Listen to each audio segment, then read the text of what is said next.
Assalamualaikum warahmatullahi wabarakatuh.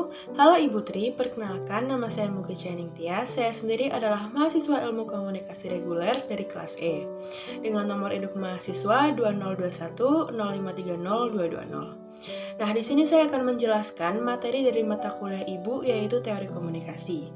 Saya akan menjelaskan 3 materi yaitu narrative theory, semiotic theory, and the last one is speech act theory. Oke, let's start from the first theory yaitu narrative theory. Walter Fisher, yes, dia adalah pencetus dari naratif teori.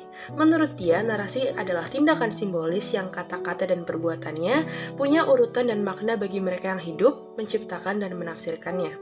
Beliau tidak menganggap bahwa paradigma naratif sebagai retorika khusus, tetapi malah sebaliknya, dia melihat bahwa naratif dapat digunakan sebagai pondasi untuk membentuk suatu kepercayaan.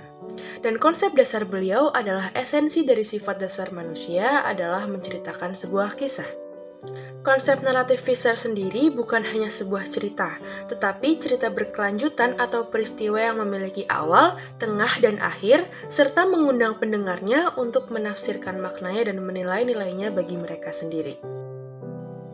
Adapun 5 asumsi naratif. Yang pertama, pada dasarnya orang adalah pencerita, dan keputusan mengenai harga diri dari sebuah cerita tersebut didasarkan pada pertimbangan yang sehat. Pertimbangan yang sehat tersebut ditentukan oleh sejarah, budaya, biografi, dan karakter. Dan yang keempat, rasionalitas naratif ditentukan oleh koherensi dan kesetiaan cerita.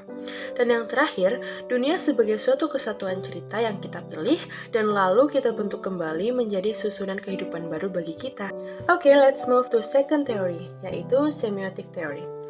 Jadi, semiotik sendiri adalah studi tentang tanda. Tujuannya adalah menafsirkan tanda-tanda verbal dan non-verbal.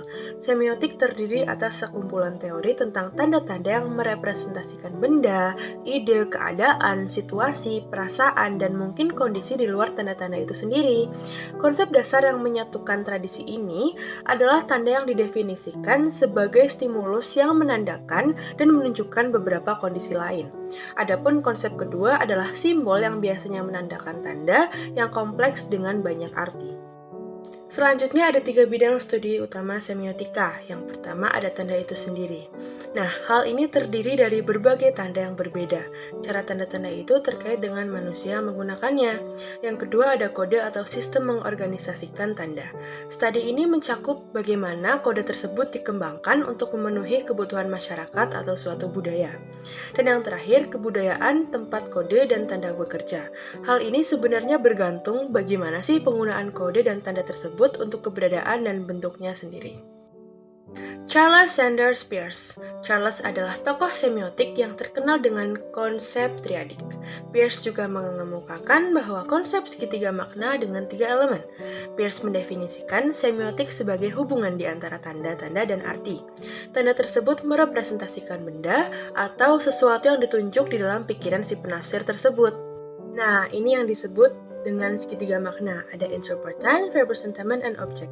Objek sendiri adalah sesuatu di luar tanda yang ditunjuk oleh tanda itu. Rujukan ini sering berupa objek fisik, tetapi dapat juga berupa tindakan atau ide. Yang kedua ada representamen, kendaraan tanda atau bentuk yang diambil oleh tanda. Dan yang terakhir ada interpretan, yaitu tanda yang dibuat oleh pikiran si penafsir tersebut. Oke, last but not least yaitu speech act theory. Speech act theory sendiri merupakan teori yang menjelaskan gimana sih kata-kata itu bisa menjadi sarana bagi penggunanya untuk mencapai tujuan tertentu. Jadi ketika kita mengatakan sesuatu, pasti kita tidak hanya merangkai kata-kata untuk menyampaikan maknanya, tetapi juga bertujuan untuk adanya tindakan, entah itu sebuah perintah atau permintaan. Tapi ketika kita sedang berbicara, terkadang ada hal-hal yang tidak bisa kita sampaikan, atau bisa disebut sebagai pesan tersirat, entah karena alasan yang tidak sopan, tidak etis, atau sebagainya. Jadi dalam hal itu diperlukan kata-kata yang sifatnya tidak langsung. Artinya kita butuh untuk memaknainya terlebih dahulu.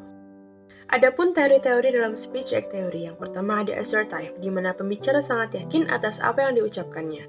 Hal ini mencakup tindakan seperti menyatakan, menegaskan, menyimpulkan, dan meyakinkan. Yang kedua ada directive, yaitu aksi berkehendak. Jadi di sini pembicara berusaha meyakinkan pendengar agar melakukan sesuatu. Bentuk arahannya adalah perintah, permintaan, pembelaan, berdoa, permohonan, dan bisa juga undangan. Yang ketiga ada commitlive, yaitu mengikat pembicara pada tindakan selanjutnya seperti berjanji, bersumpah, berikrar, membuat kontrak, dan jaminan. Yang keempat ada expressive, yaitu tindakan yang menyampaikan aspek psikologis dari kondisi pembicara, seperti berterima kasih, mengucapkan selamat, permintaan maaf, menghibur, dan penyambutan. Yang terakhir adalah declaration. Declaration sendiri dirancang untuk menciptakan sebuah proposisi yang sangat menuntut, contohnya seperti pertunjukan, membaptis, pernikahan, pemecatan, dan pensiunan. Oke, I think that's enough. Itu tadi 3 materi yang dapat saya sampaikan, kurang lebihnya mohon maaf. Dan terima kasih kepada Ibu Tri untuk pengajarannya selama 1 semester ini. Bye, see you!